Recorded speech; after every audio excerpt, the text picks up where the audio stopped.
pemerintah Aceh kembali melanjutkan program pemutihan pajak kendaraan bermotor atau PKB hingga Desember 2024. Program yang digilir oleh pemerintah Aceh ini diharap dapat meningkatkan animo pemilik kendaraan yang belum membayar pajak untuk melunasi PKB.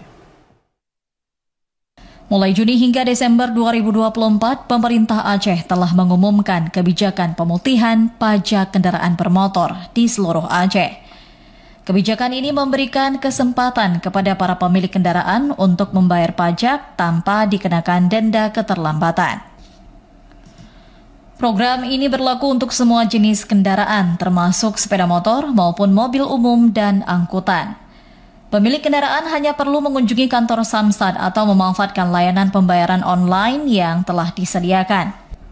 Salah seorang staf Samsat Aceh Jaya, Khairul Rijal, mengatakan program pemutihan pajak kendaraan yang berlaku hingga Desember 2024 meningkatkan jumlah kunjungan pemohon pajak ke kantor sistem administrasi Manunggal 1 Atap atau Samsat.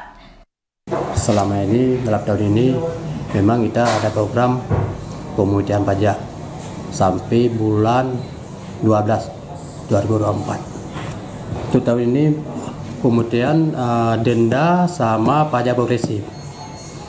BBN tidak ikut pemutihan.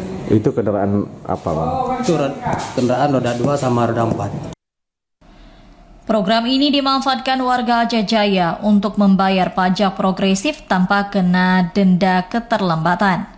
Khairul berharap program pemutihan pajak kendaraan yang meringankan beban masyarakat juga meningkatkan kesadaran dan kepatuhan dalam membayar pajak kendaraan. Dari Aceh Jaya, Musliadi, TVRI Aceh melaporkan.